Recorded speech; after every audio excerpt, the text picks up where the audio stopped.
Come down nitty-gritty, rough and tough.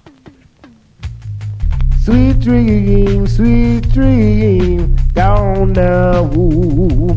Sweet dreams are made of a StereoDAN, and who is a sound boy to disagree? I've traveled the world and the seven seas, and just everybody wanna rock StereoDAN sound. I wanna StereoDAN. Got up your revenue, rhythm and blues. Come on now, there's a specks of magic in your eyes. Candyland appear each time you smile. Never know that fairy tales come true, but they come true when I'm with yeah, man, you. born 1956, you know, Kingston, you know. Grand Spen Road, I grew up. And from there, so my mother left and come to England, you know. And my mother granny take me and bring me a country up at St. Mary, you know.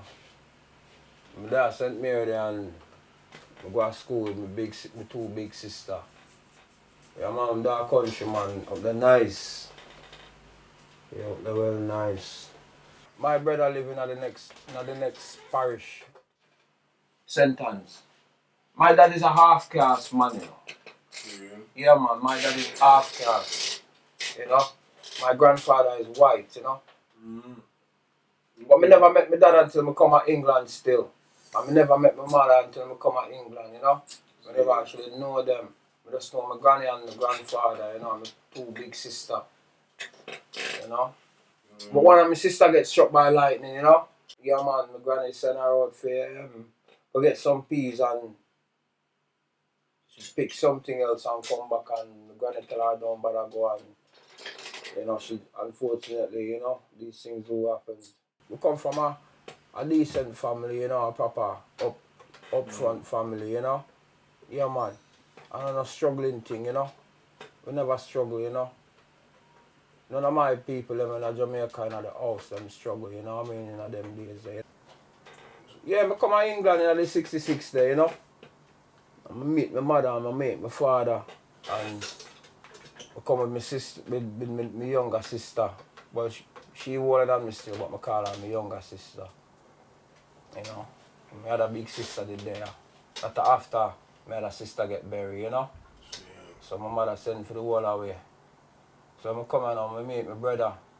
Because I did see him one time at Jamaica still when he come up at the yard there, and I didn't get to talk to him because he did have a fight with one of my sisters and she beat him up, you know. And we never did see him again. You know, until we come to England. You lick him up, you pick him up, him bounce right back. What a hard sound for that. Hard sound for that. You lift him up, you pick him up, him bounce right back. What a hard sound for that. Hard sound for that. Them say that the cat have 9 life, but play make a sound as 99 life. You pick me up, you lift me up, you bounce right back. What a hard sound for that. Yeah, man. I'm there in England start cold, you know, when I come here. Come here, it's cold. Yeah, I live with my mother for about 6 months. Right at Manchester, they're right in the Moss Side area there, you know, I come. Them times they don't have no precinct, that's or nothing, I just, we call it waste ground, you know. I used to play cowboy and Indian over there, you know what I mean? You know them place there. Yeah, man. Either way and them places I used to go on, you know. Yeah, I go to school in England still. Well now, alright. Playmaker sound, champion sound.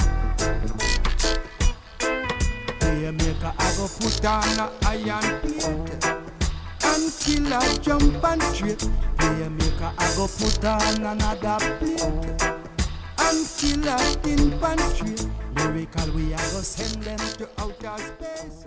I go to Princess Road and, you know, I'm there at Princess Road and I encounter my first fight in England still. But through a man like me, wild from Jamaica, so a man can defend himself still, you know? Yeah, man. And the man tell his mother and the mother come to school the day, you know what I mean? And my mother get involved and all kind of foolishness, you know what I mean? Yeah, so anyway, I'm bringing Big Brother, I lick to him Big Brother flat. Yeah, me lick him down flat. Me lick him down. Yeah, me never take no chance, you know? Me lick him down flat. Because I'm there Jamaican. I bust up big boys still, you know what I mean? Because you know when you tell a boy, say, yo, just love me, man, leave me alone, you understand? Don't ramp with this. Yeah, man. Man get dangerous still, you know? Yeah, man. Yeah, man, that was in the days still, you know? Yeah, and as I grew up as a youth man, they're still right now in the school, they're still left there, so I go to Burley when I'm 11. Yeah, man, I go to Burley when I'm 11. Yeah, man, mischievous same way, you know? Yeah, man, start running from home, man, Gala, Bellevue and all them places there, you know what I mean? When I'm not supposed to have them places there, you know what I mean? Yeah, man. All two little robbery and all them things there in them places there, you know what I mean? As a little kid, you know, little juvenile, you know, man, if he eat, you know? Yeah, man. And I saw it did that go on, you know? You know, and as I say, coming from Burley and growing up from Burley, you know, with a lot of the guys them, you know, they were doing their thing, but I was doing my own thing, you know, running away from home and things like that, you know, antics. You know, it was just antics. It was just one of them things. I used to work at the shop on Moss Lane East. Me and Austin, this guy called Austin, and we used to make the syrup. You know, and they didn't used to give us no money. They had to give us like goods for bring home. So I tell my friends, so right now, I'm not into this thing anymore. I'm gonna have to go step up the mark. You know what I mean? So I decided to step up the mark and then step out of the syrup business. You understand? Yeah, man. Well, it's set up to snatching bags outside the banks and all them things there, you know. People coming out of the bank, you know, with pennies or whatever, and snatching the bags and things like that, you know, and rolling a couple guys and, you know, things like that, you know. It was a bit hard on some of the hard because it wasn't easy in them days. It was hard, you know, and especially a lot of the areas like racism and things like that. Yes, I am a racist, and why? Who's made me a racist? This government, the Conservatives, and every stinking cancer who sticks up for the nigger. And I'll stand by my words, because I don't like these people, never will do. So it wasn't that we had it easy or anything like that. It wasn't like that. Because when we used to go to like youth club, like Proctor's and St. Wilson, places like that, you have to be walking in a crew or else you're going to get bossed up from the white boy them, you know. And that's how it was in them days there. We used to go out a few times a week looking for trouble, you know, not waiting for it to come to us. We used to go to town and fight with niggers there and black people. Anybody that we saw that were black, we just started fighting with them. Or if we go Ritz on a Sunday, it was the same thing. So they would just hijack a bus. We hijack a bus and, you know, and that's it. The whole of we come back on Moss side and we go blues from there, so we go a Cass blues. You know, and then we go to Reno and the Nile and all them places and the West and you know. But me used to go on the midway, because that's a Kaz used to play. Because he used to be there on the end of my street. With a Kaz. Yeah, man. And that's how I start to get the sound inspiration, you know. Kaz. Yeah, man, from Kaz. From Kaz. You know. And it goes on from there where you forget about sound system and you go do different things and, you know. But as I say, we had to step up the mark as things went along, as you get older. You know, you start do robberies and things like that, you know. You know, not like we're going and we kill anybody or we hurt anybody or anybody get hospitalized. It wasn't anything like that, you know what I mean? But a robbery is a robbery. What happens, happens, you know what I mean? You can't really predict what's going to happen on a robbery when you go on a robbery. You see what I'm saying? You can plan it as good as you can. But at the end of the day, when you go on it, you might have missed something, you know what I mean? Sure. You know? So it was just taking a chance and just hoping that we didn't have to hurt anyone, you know? I mean, the question might ask, would you have hurt anyone if you had to? Well, that question really, I'm not going to answer a question like that because, as I say, I don't know. Not me, that. We are said, brethren. Until, you know, you move up and then you get the Rosey. You get the Rosey. Yeah. Sometimes I come up, man, me 11. I push up in a Rosey, you know. Rosey, man, I want home for unruly boys, you know. Yeah, man, for unruly boys. Was snooker balls being thrown at you, you being hit the back of the head with a snooker cue. There was sexual abuse where you'd be pinned up in the bathroom, they'll be touching you, you know. Paul Tyler was attacked physically and sexually during his stay in 1978 at the now infamous Rose Hill Children's Home. And we got there a couple of times still. Snatch and all them things there, you know. Muggings and all them kind of thing there, you know. You know what I mean? Yeah, man, you know. Something, you know. Come on, baby boy, them with them time they still, you know what I mean? You know? So try to learn the street, you know. Start progress, and then one of the last time when we do a little robbery thing, we get bar style feet, you know. But they did a Rosey and then take me out to Rosey and then bring me a coat and we get bar style feet, you know. Yeah, man. Got like 6 months and all them way there and come out. Judges sent them here in the hope that the treatment will prevent their drifting into a life of crime. But of course, designed as a prison, it looks very much like it inside. That's a pity, but the country's 15 other bostels are full up, with a total of more than 4,000 boys. I'm back in again. So you're just in and out? In and out, you know. Them kind of thing there, you know. Them days there? Yeah, man, them days there, you know. And then, when we get my first bar style still, I come out, it's like the day I come out. We go in a town and I join the army.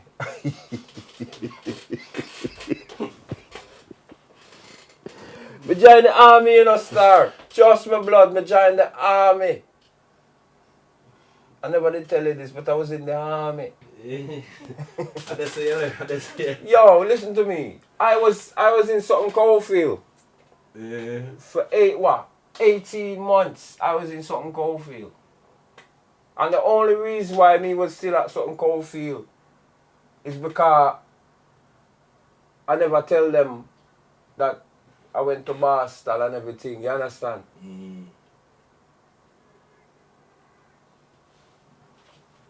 So I had to wait. to see if they would keep me in and everything. You know what I mean? So they said, right, we're gonna keep you in for 18 months and do your thing. You understand? Yeah. Yeah, man, that's something cold feel. Well, all I'm doing the really, me just do a whole heap of training and all them way there, you know? Do a whole heap of training, you know? So me do a whole 18 months in there and then come out. And then them send me a check after about 6 weeks. But me never go back. Me never go back. I go to London. Go to London, go live with my auntie. You know. Yeah, man. Them time them I come up to around 17, 18, you know what I mean? Yeah, man. You know. But during 14, 15 and all them things there, 16, I just chew on running away from home and the usual things, you know. Broke house and shop and all that. It's more shop me that date my brooks because I don't like broke people out because me a fuck with. You know what I mean? Rather broke shop. You know. At least know the insurance man can pay back the money somehow. You know what I mean for them, but you know, broken house is not my thing. You know. Robbing banks, yeah. Yeah. Yeah, man. Come out. Yeah, man, come out 72 out of bar style, you know. Yeah, man. Cause me slap up at me lick down a man up alongside there, you know, because him call me a nigga. You know. I get bar style feed, so I come out after I come out and link up Delroy and start going with two antics and things still, you know what I mean? Yeah, man. You know, until 77, a man. Me go one place in a Wally Range. I want play. A man come pick me up one day on my flat with my missus and we tell him to drop me down on Moss Side. And he said on Moss Side the man go all the way down on Wally Range. 2-2's way up in a Charlton. You know?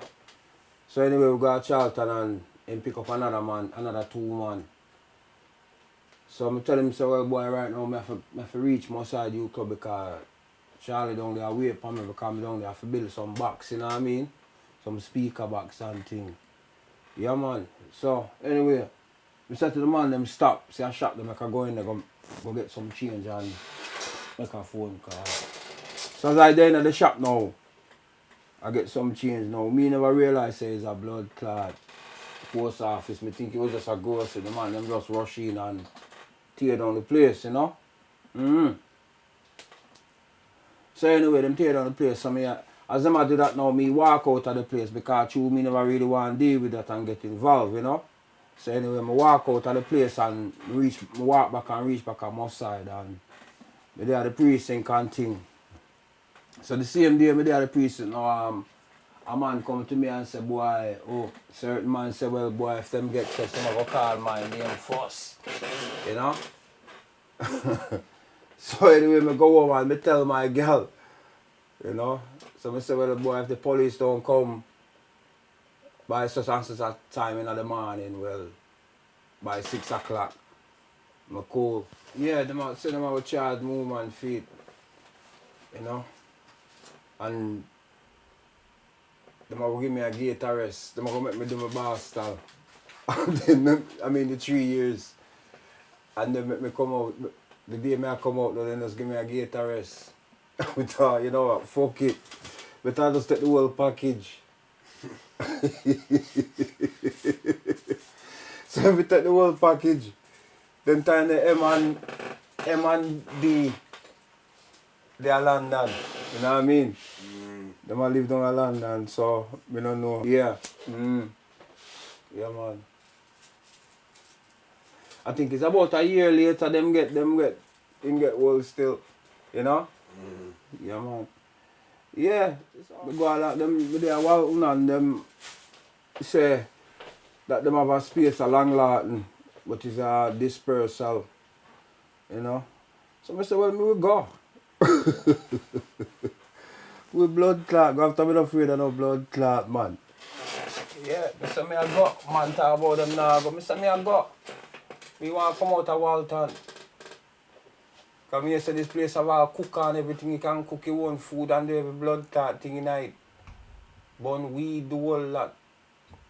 You know what I mean? But I pay life and big man them in there, you know what I mean? I'm the youngest man in a long Lawton, in this prison here.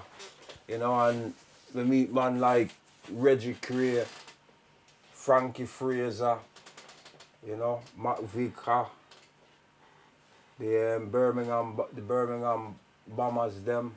You know, all them man them we meet up and I cook and give them man the food for eat, you know. Because in them jail you can cook. Yeah man, you can cook your food in them jail there, you know. Yeah man, we used to do a lot of training as well. Whole heap of gym because I used to be the gym hardly, you know, me and Matt Vicar. Very fit, you know. You have to be very fit to be in the gym. And true, me did young and as a streetwise kid, you know. Yeah man. I could hold my own. I can box, I can do a lot of things, you know. I don't fear no man, you know. Fear no man. And that is me, dead or alive, you know. Yeah man. You know, meet couple good man down there, you know what I mean? Yeah man. You know, but not stress this thing because come out after me do 4 years in there and I come out because I get 3 years knock off of the appeal thing, you know. You know, me appeal and I get 3 years knock off of it to them say, well boy, the sentence when me get is too harsh. Especially for the post office robbery. Because me never did really do fuck all. I just threw my record. You know, through me have a bad record. You know, my juvenile record is bad. Because I used to do a lot of things on the juvenile, you know. Yeah, I used to do a lot of things. You know, a lot of robberies, running away from home. You know, that was me getting beaten. I get beaten, yeah. Get beaten just like any normal kid, yeah. But my family was the good parents. And my sister and my brother, them, they're all good parents and good families. We're all very close, you know. Yeah, man, I come from a good, respectable family, you know. It's just me being bad. You know, as them say, the devil in I am. I've always been inspired with music, you know, from Jamaica. Tell me, baby, what wrong have I done you? What would you tell me, baby, what wrong have I done you? You know, it's one of them things there where we grow up and it's always there.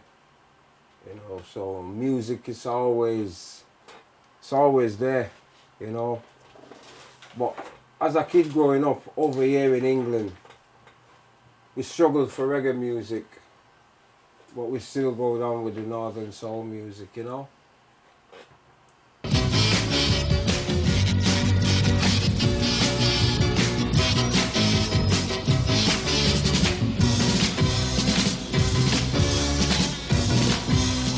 You know, and that's in the early days.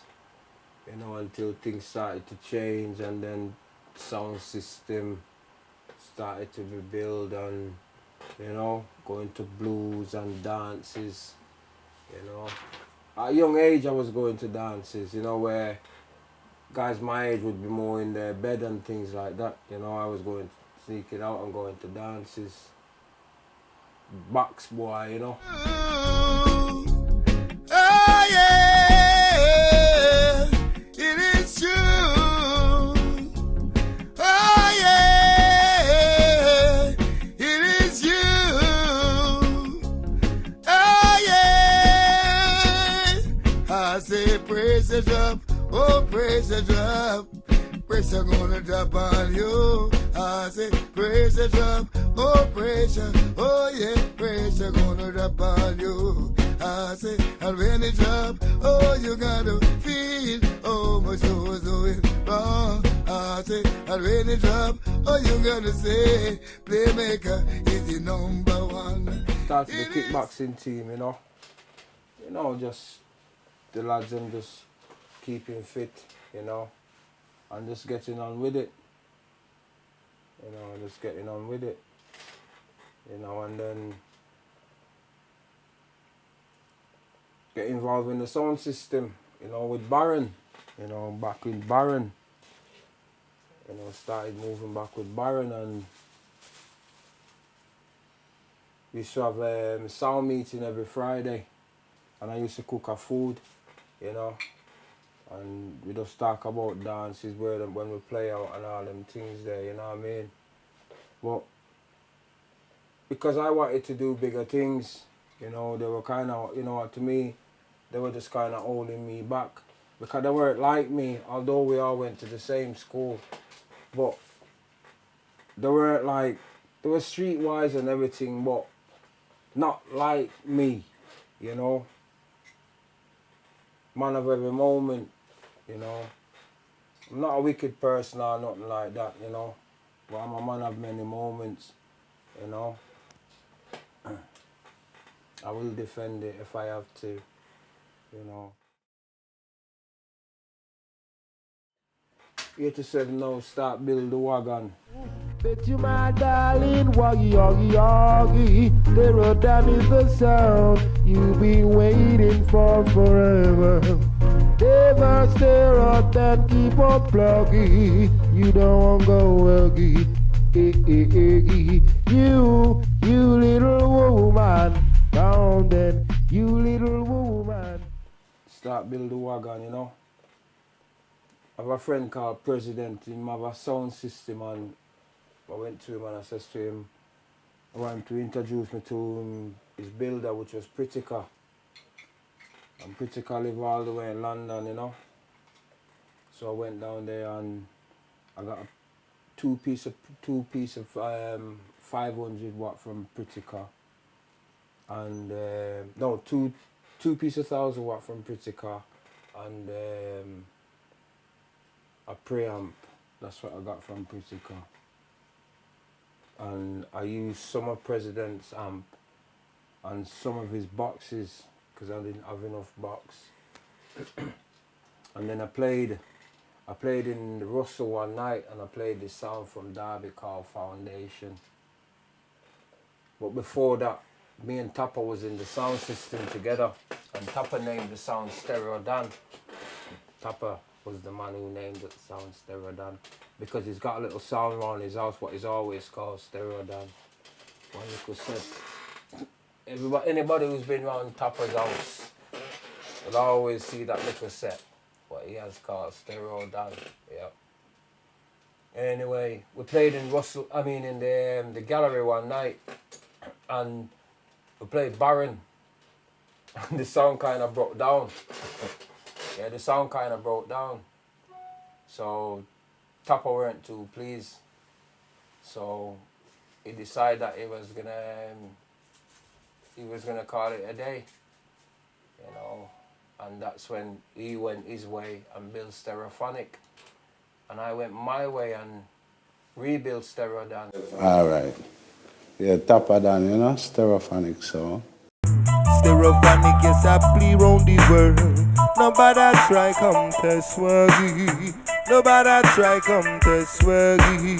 Cause we no want no bangarang. Cause we no want no damn old pan. Cause we no want no walk and peg love. Cause we no want no zutu baggy. Cause we no want no crebe crebeggy. Stereophonic sound, it will capacity. So, Rosey is a man I know from I was 14 years of age. So it's a long time that now I know Rosey still like nearly 40 years now. 40 years next year, I know Rosey. And then we end up a build a sound still together. Me did have my little sound, and it wasn't a real big sound like house thing, you know? And Rosey said him had some backing to build a proper sound, and he want to work with me because me know a lot of the artists and things, you know?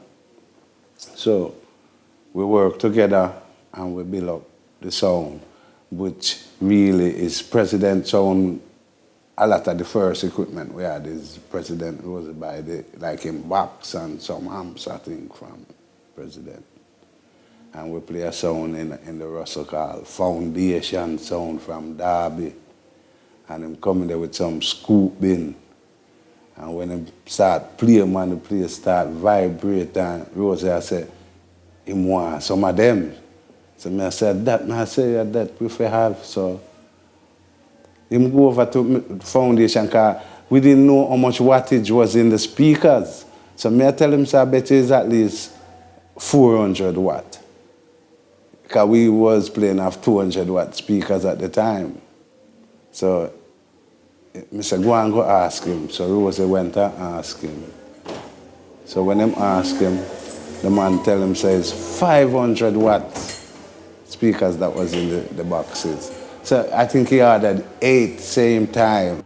But for me to rebuild StereoDAN, I had to play against somebody with a better sound and a better quality sound to know what was happening out there. You know, because at that time, it was trying to be a new sound, but yet with old pieces, you know, and it was one of them. So I played a song from Derby called Foundation, and the sound really, you know, it made my sound like fucking shit. You know, I can admit that it was fucking shit. Although I had a couple of music, but it was shit, you know. So anyway, I went, you know, after the dance, me and the owner of the sounds, we got talking, and so yeah, he built it and everything. So I said, well, I'll give you a call. So I gave him a call the next day, and next day after that I was down there to see him. Went down there with a bag of money, and left him with $5,000, and I says to him, I want him to build me a sound bigger than Java.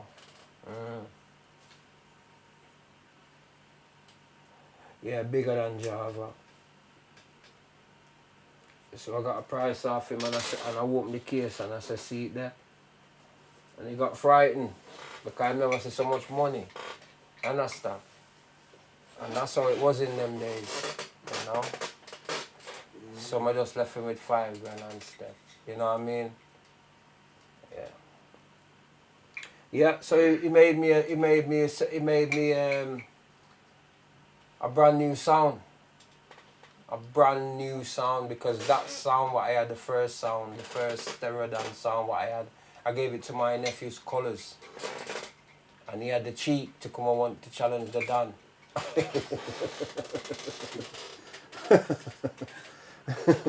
But that's my nephew Colours, you know. Only him would try that, you know. Yeah, man. He will get the 8 Foundation, sort it out for him. And we get the 8 scoop bins at the time. And the 8 scoop bin now transform the sound and get some other amps and stuff, but the sound start get proper big now, like big sound. And then we go to Jamaica. We went to Jamaica and cut dubs. Me and Rosey went out there. And we got Jammy's studio, and we went to King Tubby's studio. Number 18 Jubilee Avenue in Kingston 11. King Tubby built his first amplifier in 1962, and in the late 60s he built the biggest sound system on the island. His hometown, King Tubby's Hi-Fi, became the most revolutionary sound system of all time. His greatest innovation was the introduction of drum and bass versions on the flip side of every record. And this was how dub was born. We got a lot of dubs. And we come back, and then we're full of dubs, special, peer special, you know? Every artist you could think of that was on the scene at the time. Modern Show! Oh, yeah! I'm in that dang same mood. Shally money, shally money, shally money, shally money, shally money. Want to say I'm sorry. I don't wanna be the one to say goodbye. start clashing. First we play a couple dance, I think, in the gallery in town. And then after that, we take a couple sound clash. I can't remember all of them. And then anyway, it's like we play a couple blues. And the idea of where the sound was going, me and Rosey had differences and that, so I left and decided I was gonna build my own sound by this time now. So when time I leave, I went to Jamaica and started cut some dubs, and I started cutting the dubs in the name StereoDAN, same way, because StereoDAN was my name, as Tapper Dan being 12 tribe by Israel, I'm a Danite, and my name is Tapper, so StereoDAN is what we call the sound. So when I decided, and between us we said we'll go each other way, me and Rosey had a conversation about which way who going to keep the sound name. So him said it didn't matter, he would change the sound name. So when I was in Jamaica now and cutting dubs in StereoDAN name, StereoDAN was still playing in England, in Manchester. So when I came back, he was still playing under StereoDAN and I was StereoDAN also. So the two sounds couldn't work in the same city and the same area, like both in Mosside and, you know, so. I don't exactly remember what happened after that, but I remember that I changed my name to Stereophonic, and I started saying Dan Stereophonic at first, until I drop off the Dan and just say Stereophonic.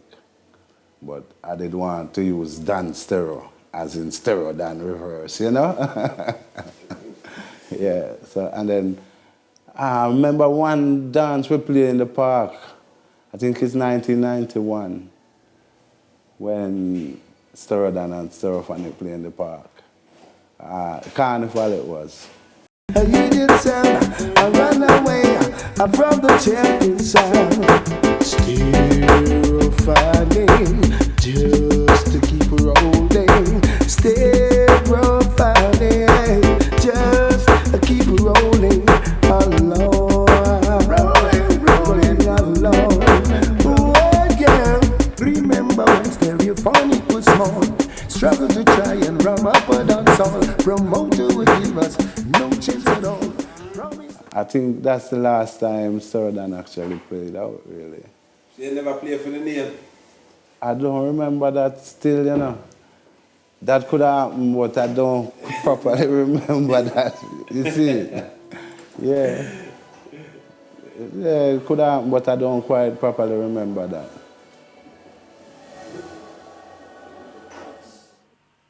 To actually prove StereoDAN to keep the name was with Stereophonic, because Stereophonic was going around saying people that, oh, I shouldn't call my name StereoDAN because he named that sound and he's not in that sound anymore, you know. So I says to him then, the lads, I went to the lads and the lad says to me, well, we're playing for the name. Not a problem. So we dealt with, we played in Longside for the name, and everyone know the outcome of that dance, you know. It was only the wagon.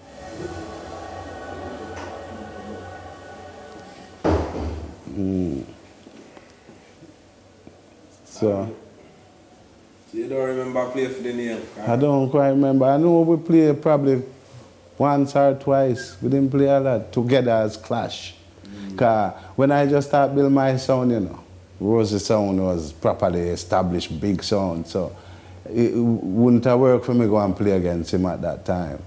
It took some time before I could build up my sound big enough to really even play against Rosey. By that time, the name already changed to Stereophonic, really, in my memory. Yeah, man, who Virgin Tony was Virgin for life, man. The man, they really and truly is a blessed, blessed virgin, you know. And go through some tribulation. yeah, but he help enough youth in the ghetto. And he's a man where it's a privilege that I didn't know him from such an early age. Because he enlightened me to a lot of things as well. So, you know, we work well as a team, and even when the sounds them didn't get on or we split up that way, there was no animosity at no time. Because, you know, we know each other too long, and it's a business adventure we went into, didn't properly work out. So, basically, yeah. Yeah, and from there, you know, things building up, and then I played Jagged and Baron in the tent in the park, and just killed the two of them there one time. So kill them one by one, play make a copy, kill them two by two. And from there, I kept moving up. V-Rocket, Coxon, Unity, Saxon, and it was all in the big league, you know. It wasn't no like playing Baron and staying in the staying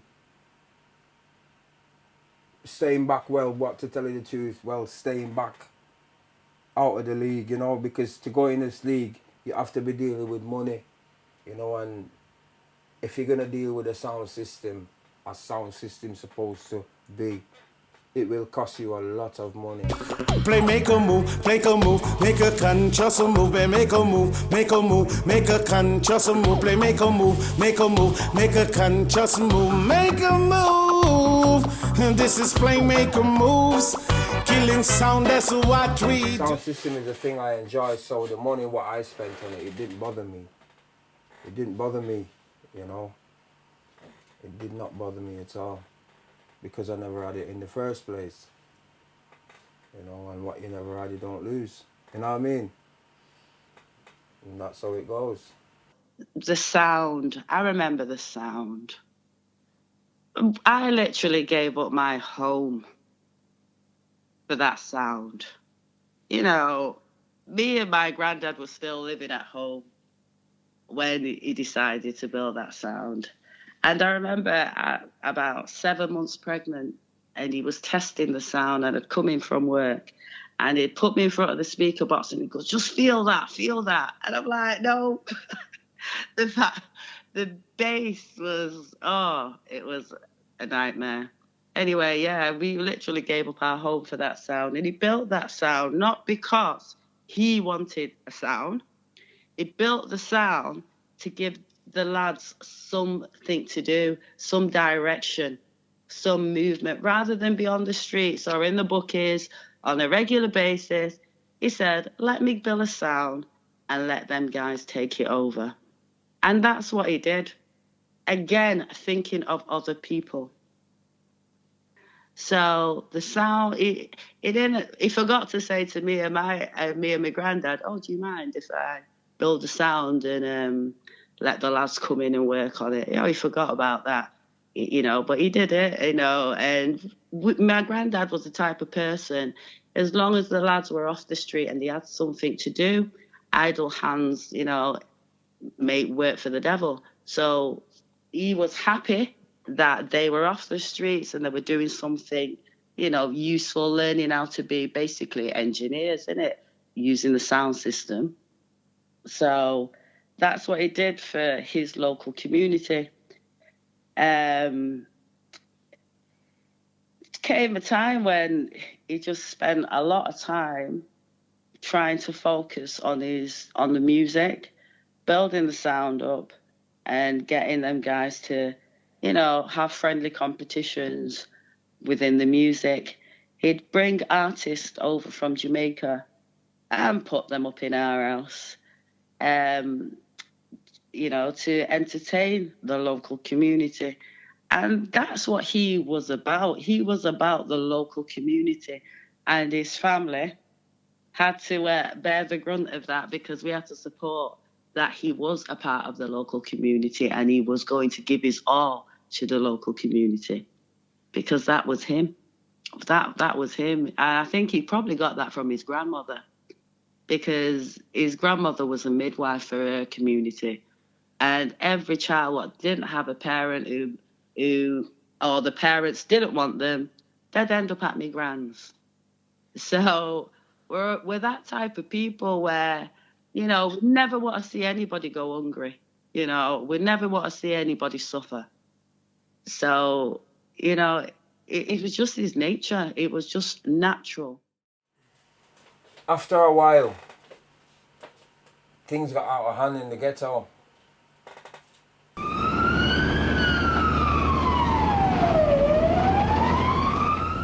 The streets of Manchester's Moss Side have become a battleground.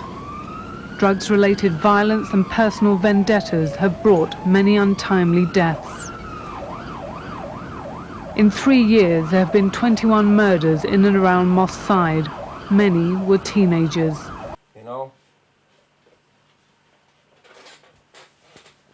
You know, building StereoDAN changed a lot of the attitude for a lot of the guys in Manchester. You know, until Manchester got put on the map. I mean, the gun business, I mean, I can't answer for none of that because I never got involved. You know, I had no reason to kill or shoot a man. At the International 2 Club in Longside, a reggae night came to a violent end when 10 men burst in waving pistols. There was an exchange of fire. One man was shot in the back, but managed to escape. That weekend, it seemed that gun law had come to South Manchester. There were car chases on both Saturday and Sunday. Guns were fired on both nights. A second man was shot. I've never been in a gang. But I've talked to gang members, you know, if that's what they are, you know. But they are people what I know for how many years. So I don't know if they were born gangs or whatever, you understand? You know what I mean, my brethren? You know? Because you can't look upon a person and say, oh, well, he's a gangster. You can't do that, you know, when people stereotype people like that, and I think it's wrong, you know. You know, there's one time I met this girl, and the girl says to me that, you know what, Tony, I would have dealt with you, but the reason why I haven't dealt with you is because you kidnapped my brother. That's what the girl said to me, you know, I kidnapped her brother, you know. And I said, are you sure it was me? She says, yes. I said, are you sure? She said, well, it was your friends and the ones what you... I said, the ones what you what? She said, the ones what you move with. I said, you don't see me move with nobody. What them guys do is nothing to do with me. You understand what I'm saying, my brother? It's got nothing to do with me. So the thing is this, I mean, if you say to me, well, can you have a word with them? Yeah, I could do that, you understand? But what they do, don't involve me in it. Because I'm not there when they're doing their antics, you understand? I don't sleep with them. Yeah, and people assume me that I was running the gang and everything, and they said I was running the Pepperell and the Doddington gang.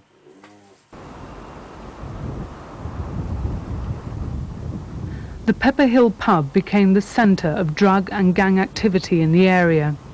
Numerous shootouts took place here between rival gangs. Last year, the police closed it down. In March 1990, the Doddington gang have a reputation of being utterly ruthless. They said I had big influence on them, you know. I can tell them to do this, I can tell them to do that. I can tell no man to do anything, you know. You know, I can't tell a man to go and pick up that or go and put that down, can I? Because I'm not putting food in his belly or money in his pocket. You know them way that I am. Yeah.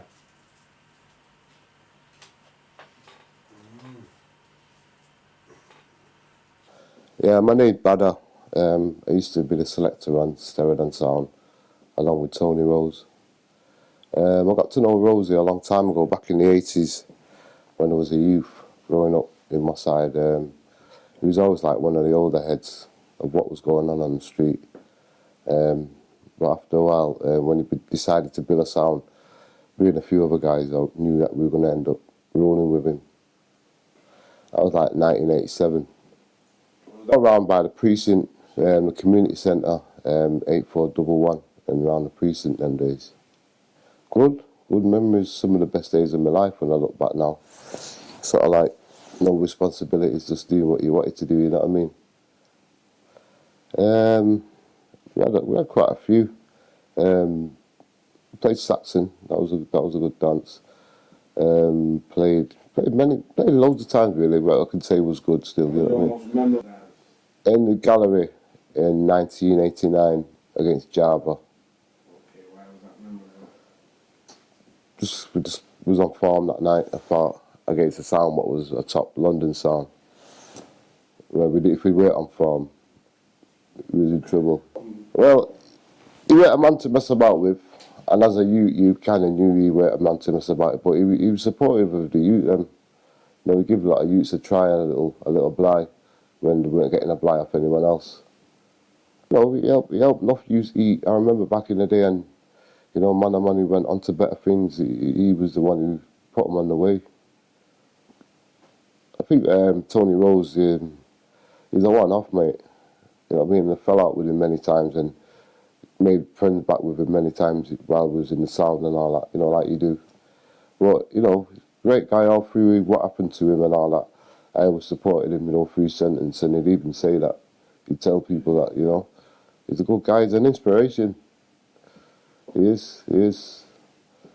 For what he's been through and come out and all that, and he's trying to get his life back in order, I did have a dance with V-Rocket.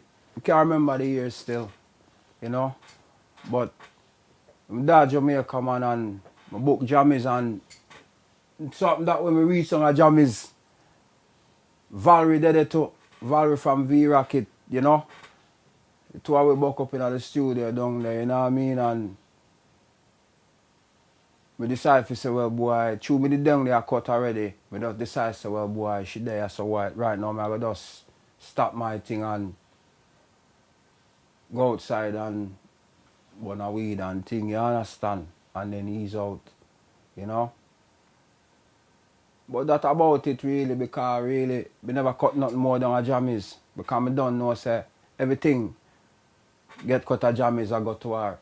You understand, and unity. I don't know about them thing, the Valerie, for years. It's called Jailhouse Rock, produced by Prince Jammy. Going right stuff.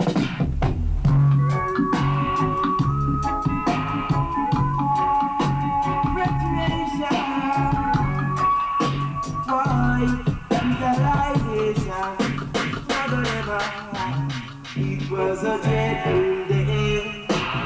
Babylon, take me away. This is Lady V from the V Rocket International. You don't know. Big up Tony Rose, StereoDAN. Virgin for life. You think the sound guy got mood? Any guy want reach mood, a rocket the opposite. And this is the V Rocket. Lord of mercy, mercy, mercy. Ninja man inna the party. Bucket we gone up a moon, gone up a moon. Everybody say V Rocket man it gone up a moon, gone up a moon, gone up a moon. Everybody say V Rocket gone up a moon because see from TV or punk cartoon. When the early say later soon, me say fool and Boy, the first time I meet Tony, I'm way back still. Can't remember the year, but way back, in the days of Silver Sands, Huddersfield, Manchester, them time there. When them used to lick it out, nothing and dance, Yeah. Enough clash. Sometimes you don't know, say, the dance may not even build as a clash, but from two sounds string up a straight head to head. But a good few times well we and them play. But that's one of the most memorable dance of this field. I think him did keep the dance still, and me and him buck up at Jamaica around a King Jammies. First of all, my studio was founded in 1982, you know what I mean? after leaving King Tubby's and, you know, I decided to just go on my own. He tore the books through the time, same time. And I never forget, him a voice. And the artist, them a voice, him tune them. And the man sit down outside at the studio, spliff after spliff. Him never not orchestrate him thing. So I said, okay, easy kill that for we then. Remember him voice, some Jonah Delgado. Like me say, him not even in the studio, I have to say to him, so then Tony, go and go make the man them know where you want, them a put where them want and where rhythm them want. You know, me used to kill him a Jonah Delgado. We rock it, I go bust them skull. Ask him, man, him will tell you. That you used to kill him? Heavy. Yeah, man. But here why I'm going to go around with now, face. A two-sound jam is used to response for England, you know. Unity and V-Rocket. So even if a man go down there go voice, whether Caxton, Fat Man, any of them sound there. Feel little thing used to pass look different. We used to know all the war go on. You see me I say? So once a man get them thing, King will just preps me and say, you have to get that and that because them vice that. And them vice that. Me now go on the thing straight. So we used to have the upper hand in them days because, like I said, two sound jam is used to respond for. Unity with Robert and V-Rocket. Here what up now, you have some man where them love the thing, you know. And them do them homework and thing. And then you have some other man now who take them thing real serious. Tony was a serious man. He used to take playing regular. So when dance a keep or a clash, Jamaica. I think the Valerie for years. Valerie, I'm going to tell you this, Tony Rose, I'm going to tell you this. Enough years me study your sound. And enough years me study enough other people's sound. I don't know all your contacts and everything long time before me even put my foot in Jamaica. Actually, you don't know. That's why I just even allow you for just cut and go on. I make your face and I don't know what I do. That's why when you see me in there and you see me outside about my thing and you say to yourself, why I'm not in the orchestra this and orchestra that? Me no need to do that because I don't have my people them. I deal with that. I just have to observe. And I mean that. I love sister, you know every time. You know? I'm going to tell you, so Valerie, V-Rocket is a tough sound, you know? It's a tough sound. Because enough years me I listen to your sound and I rate your sound, you know what I mean? And I respect it too, you know? Yeah, man. StereoDAN, you know? Valerie claims, say, well, she never really get a beat up from StereoDAN. Well, that sound, V-Rocket is a sound years ahead before StereoDAN come. And StereoDAN is a young sound. But on the night, I've had the dance, I play V-Rocket. I always hold my one in the dance there. Whether she try to lick me down or not, I still hold my one. I'm always, anywhere I play, the wagon always run through. I always stand up and hold it one. No sound can just push it over. So like how them used to push over other sound like Baron and all them other sound, Jagged, Stereophonic. When it comes to StereoDAN, not Stereophonic, StereoDAN, Tony Rose, Bada, The Crow, yeah, are we that? Hard sound for dead. No! Well, all you little song while you're playing, but you're not playing at all. V-Rocket, don't let them not paradox in your face of the world. This and I come in, Junior Delgado. The Junior Delgado argument thing there, sure. Valerie, me I tell you something. You see Junior Delgado where you play there. Me don't have that in my box, and you know that. That's why I never even bother play it. Because if I did touch it and touch something else on top of that, you'd see what going on at the dance. So I just allow you the night there. You understand? Because as you say, anything anybody get from jammies, you get it. That's why I only cut 2 special in a jammies. And the two special when me cut in a jammies, you have them. But you still don't know where me are from Tubbies. Because anything what Tubbies make, it come to me, StereoDAN. And that is what you never know. Trust me upon that. Me, Tony Rose, are the only man to cock up my foot on King Tubby's table in my office and burn my weed. I saw me and them man the rest. You understand? As I say to you, Valerie, because I put this one to you. Anything we go on King Tubby's, we go in a King Tubby's studio, any artist, me, Tony Rose, get them same way. You understand? Me set my pace as well, Valerie. Just like how you set yourself with King Jammies. Tony Rose done set for himself too. Sax now, Dennis Rowe. Right in the most side. That's how it did there. Yeah, because I heard Saxon play Baron in Leeds. Them time that I was in Baron and I was in Leeds. Saxon in Leeds. In Leeds. Yeah. Right. It was just me, Wizard, against the whole of the Maxi Priest, Sandy, all of them. And we took them on. And Saxon beat them up that night in Leeds. And that's the first time Saxon came out of London. You know? And then Saxon from there, Saxon went AWire. It was Saxon everywhere.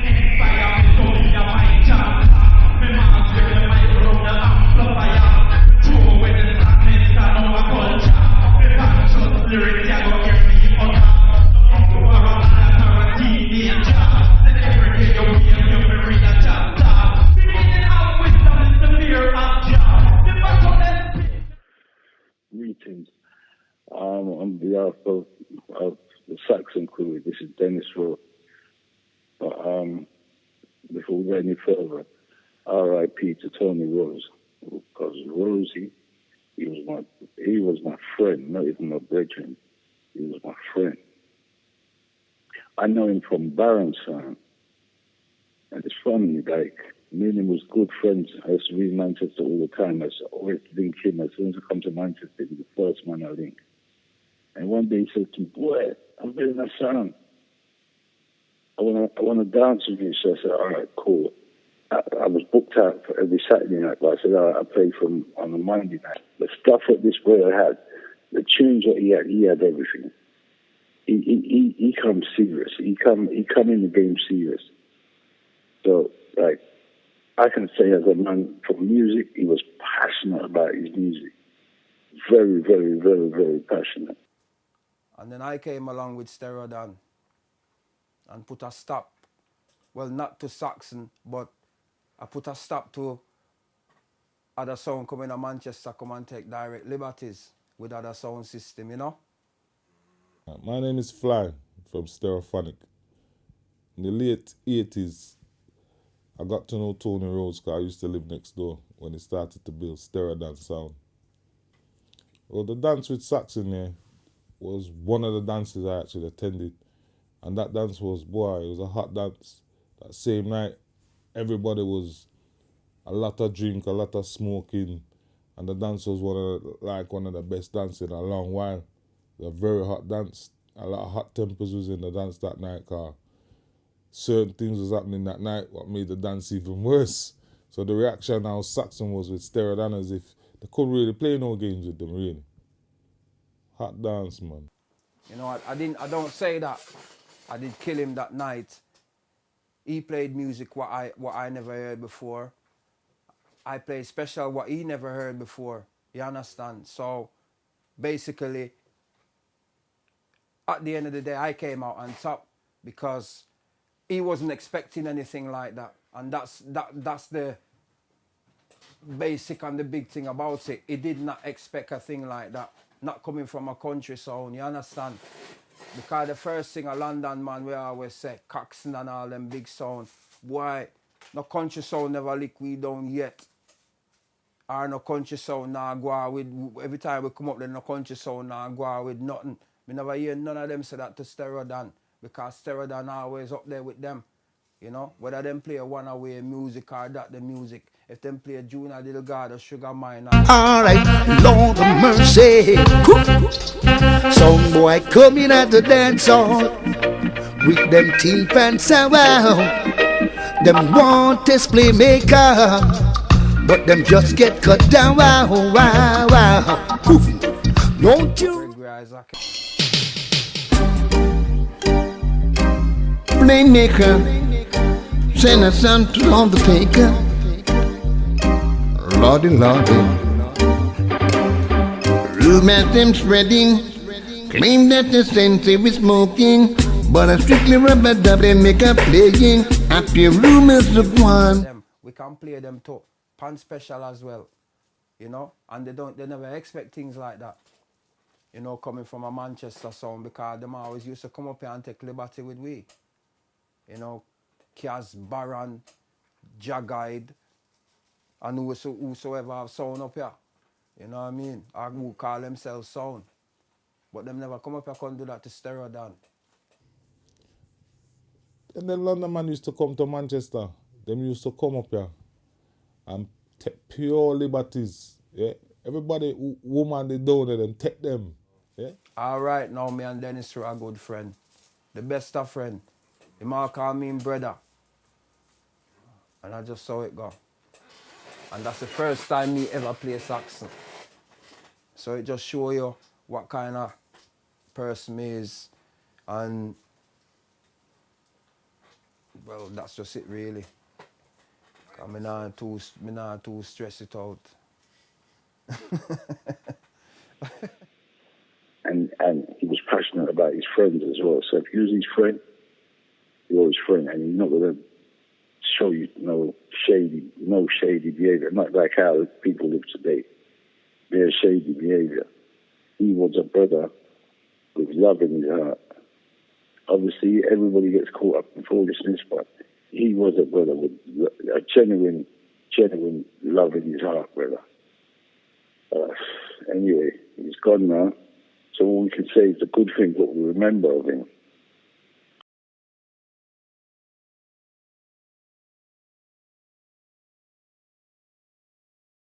But me did have a dance with coming up with Baron and Wildfire, and that was the night I was gonna relaunch the sound. You know, and so at the time I had to do the promotion, you know, because my things, and man have to work if I do promotion, you know, I have to put out the dance and make people know where I go on. You know, and it was during that time I was at the wrong place at the wrong time, you know. You know, I left my house and took up some papers to go and deliver and drop off some handbills and stuff like that, and to buy some milk, you know, pick up my son and everything, and reach back on my yard, you know, and it turned up that 16 years later on, I reach back. This is the truth, and me, Tony Rose, I go telling you this, I don't give a fuck what people want to say, you know. Me left my house to deliver some handbills, and me going to the cafe, and me asked the girl behind the counter, where's the man who run the place? She said, him round at the back. He's at the back. And come to she said to me, the man will come in a minute. Right, the man come. There was about 10 people in the place at the time. I asked the girl for a cup of tea. She bring me a cup of mint tea. And she bring me the mint tea. Me hear some scuffle behind my back, and I turn around and look, and I see two men a fight. Same time the manager come out and him tell the people them to come out and place with them fuck with that. Anyway, the man them come out of the place. When them come out of the place now, me and the manager one in the place, and I turn around and I say to the manager, how you met them people that go on like that in your place? You know? And the manager say, yeah man, them not for come back in here. So anyway, I said to him if I can left some of them handbills on him tail, and him say, yeah.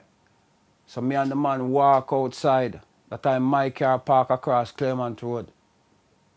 And it's me and the man walk around the corner, and there was about 21 people there at the scene. And I push my head through me's only a short guy. I just push my head through the crowd and see what I go on. And same time as I push my head, through the crowd and turn around and look to see what I go on. I get licking on my face with a brick. A house brick. Right in my face. I up on the floor for about 5 minutes to try to get my senses back.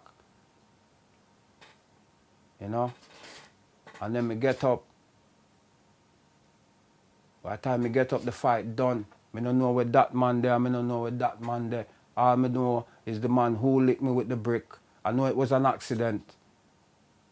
And the same man who licked me with the brick, I trained the man the day before with him friend them in the gym.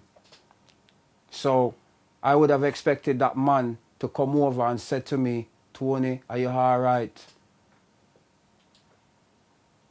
I look at the man put him on in his waist like him have something there. So me back off. Me never look upon him with no malice or nothing like that, although my face did not bleed or anything, because I know it was an accident, you know. So anyway, I back off, and the crowd back off too. But through me not bleed so much, me decide, so well, boy, I have to go back, because my car parked right behind across the road of Clement Road. So on my way back towards Clement Road now, the man who licked me, him and him friend, them go down the entry. And while them go down the entry, me I walk on the pavement. So when them do that now, me start walking on the road. And when me look down the entry, me see them down there and them start pull up bandana, and next minute them start come towards me. So true me no do nothing now, because me never in no argument with nobody or no man. You know, me say, well boy, me not run because me no do nothing. You understand? Would I expect a man to come up and say, well, boy, Tony, you alright because me not a stranger in a Moss Side or nothing. I've been in Moss Side since 1966. I only live in London for 1 year and then come back to Manchester. And I live in Manchester before I went to London to live. You know? Yeah. And the man came up in my face with him friend, the man, two twos, him get where him forget, and me take him to me and him and one of him friend go in a taxi, and the three of we go to the hospital, and it's when me in the hospital, me had to go back and get a taxi after me get a temporary gauze on my head. I had to go back to Moss Side and get my car, and I drove it back to the hospital, and as I reached to the hospital, 1 million policemen jump on me. You understand? Yeah. So the man them who them claims to me kill, them say, the police them say me supposed to have chased this man up to the top of Roseberry Street, turn left and stab him around the corner, and then come back down the entry towards where Kitty George there, and that is the same entry, the 5 man, where me and one of them end up at the hospital did there. So how me for walk past the man then turn around and do this. And the man who dead was found going towards Princess Road. So how can I be so many places at one time? But yet still I go to jail for it. So how can I be cutting a man down there, so and then cutting one up there, so the man me supposed to chase, the man who me supposed to chase, him is 6'1", 25 years of age at the time. Me is 5'7", 5'6", and at the age at that time I was 38. There's a big vast difference there. And that man is not to say, well, him is not physically fit. You understand? Right.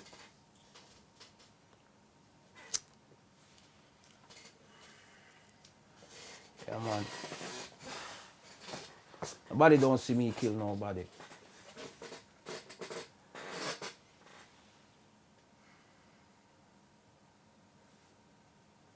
And that same day, you know, you see the same man that were dead. He have a problem. He must be back on some girl, you know, down a Wally range, right? And the girl called the police on him, and the police them threw him out of the flat. So you see the man come down on my side, still a problem. You understand? Yeah. And then you see, so you tape this? Yeah. Bumbo clot. You can't tape that. You know what I'm tape? Stop.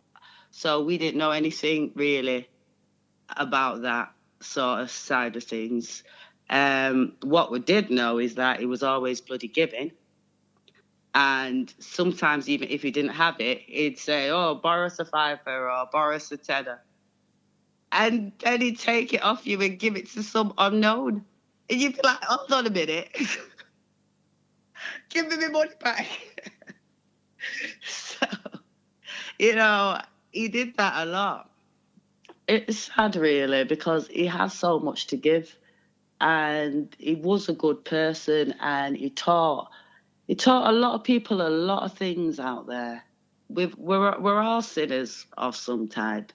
But you know what? What he did for his community outweighed many sins, you know, and I'm quite sure there's a lot of people out there what can sit back and say, oh yeah, I remember he did this for me, you know. But Tony's not the sort of person where he's giving to get something back, or he's giving for you to say, oh, well done, he done that. He was the type of person, he gave it to you because he wanted to. You know, I knew Rosey from I was a youth, through my father still. You know, my dad used to par hard still when I was a youngster coming up.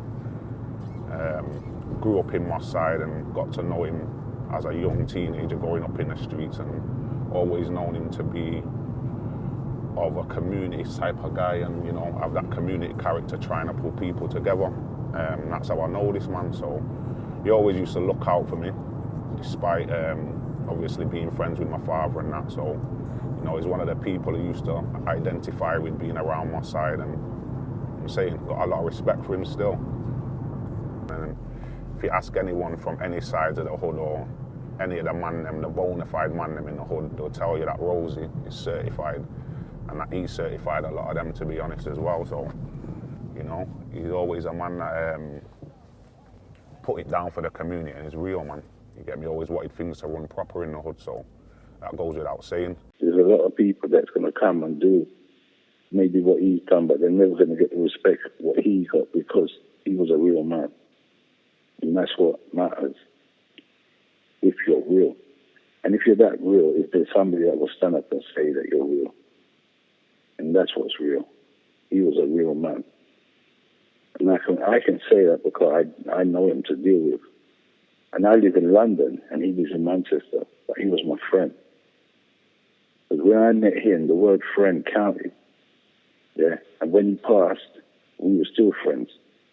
So we were friends from then till the end. And I'm talking from 1983 till he died. We were friends.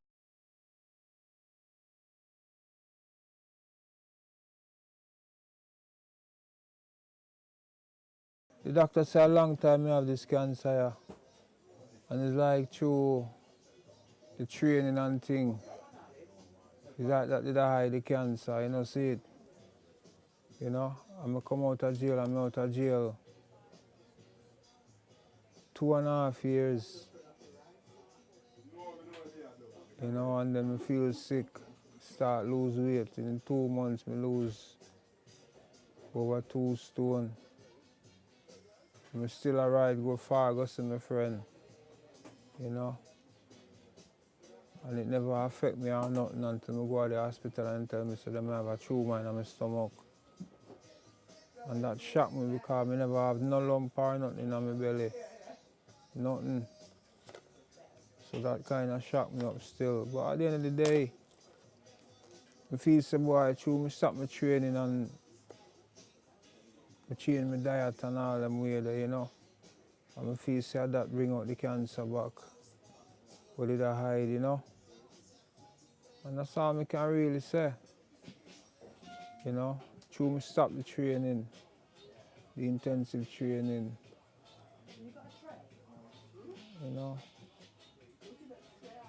And if you stop them things, the boy, you don't know, anything is possible. Anything is possible. Nothing at all. They can't give me no pill. They can't give me, you know, them say them can do something. But the way my body deteriorate, it won't even work. It's just gone too far, you know. I have to just remember me as Tony Rose, man.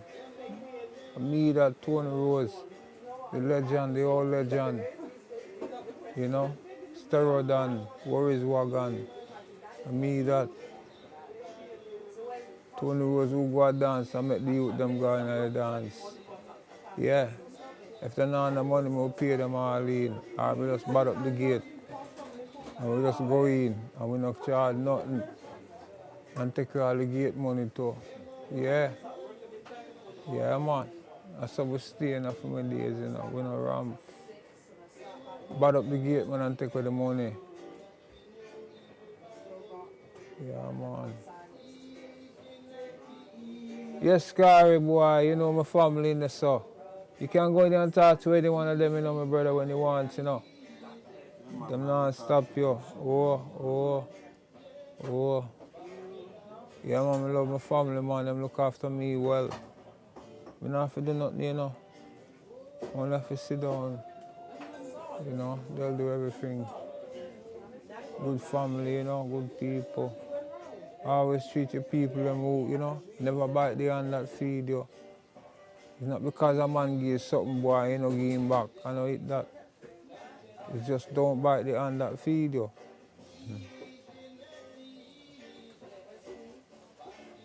But Scary boy, you know, boy, we don't love to spend some long time with the eye in the circle, but you know, a man have to go up on him quest, you know, see it. You know. We can't do it in a one journey.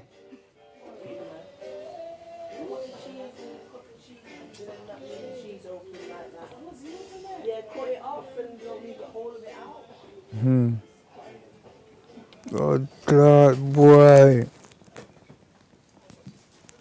Yeah, man. Body in a pain, man. We up on pure blood clot, drugs. Where you split there, you know what I'm split? That one, yes, man. Long time. A long time, but I'm on the body. Boom. Bad tune, this, you know.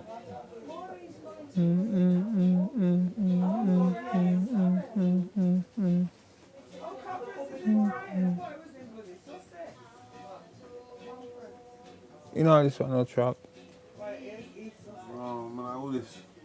I'm burning spear. Man, I'm burning spear, you know. Spear. I think that's spear. Screw the one.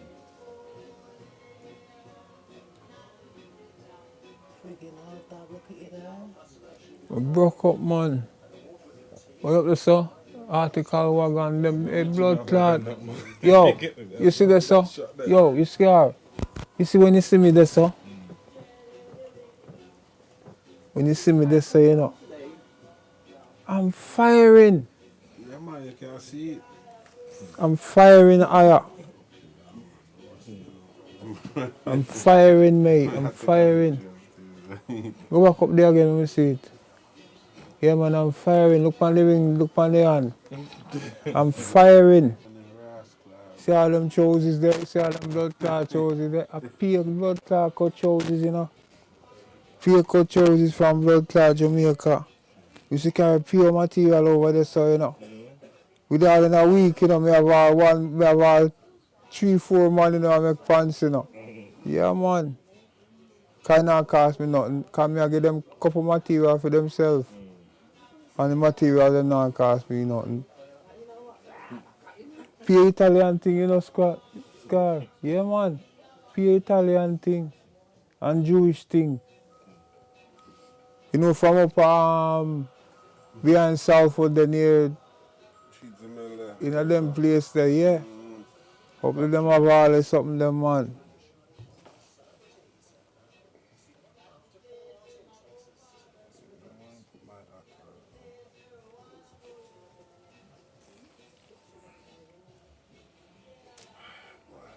Wagon, you know.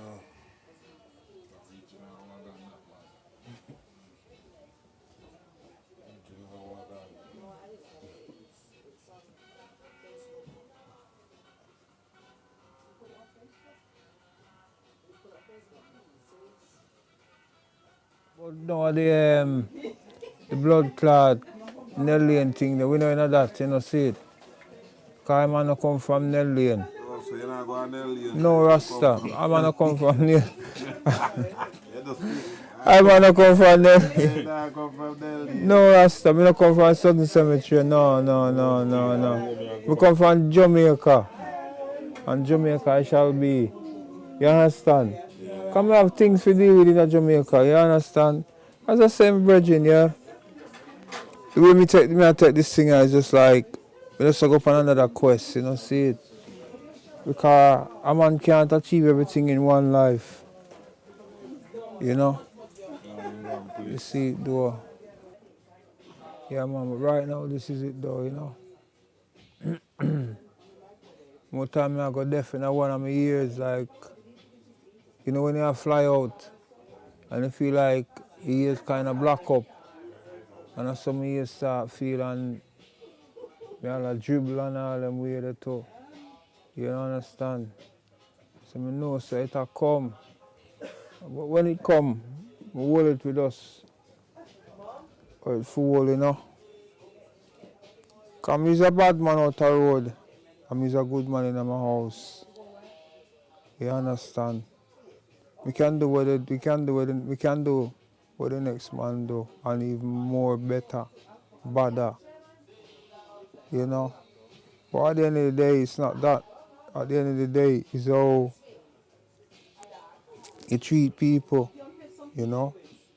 You treat people with respect as well as your enemy, you understand? Because at the end of the day, you both have to live in the same atmosphere, you know? I don't want no man out the road, and no man can come say me owe them, you understand? And for what me do for the man them out the road, I'm glad say it happen.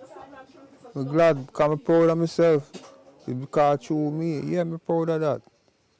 Proud of that blood clot. No man can take that from me. You know, and that was one of my quests. Now I have to go up on another quest.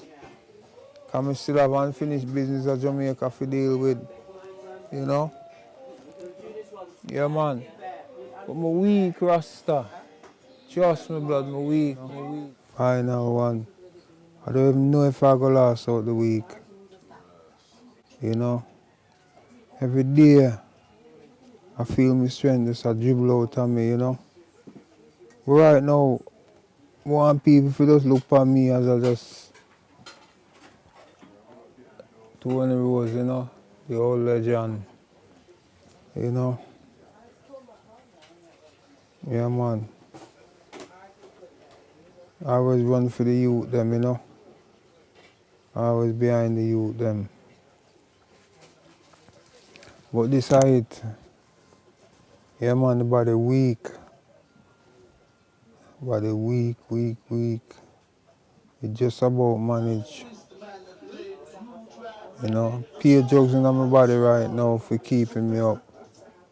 Nothing else now keep me up. Hospital now feed me, I have to feed myself. I can't keep down nothing. You know, see it. It gone bad now, real bad. So just say man only go up on a quest still. You know what I mean? Because man have things to achieve in life where you can't achieve it in one life. You have to achieve it somewhere else and then come back again and, you know, and that's how life is. So I just go up on a journey still, you know. Just that my journey is so and yours is so, you understand?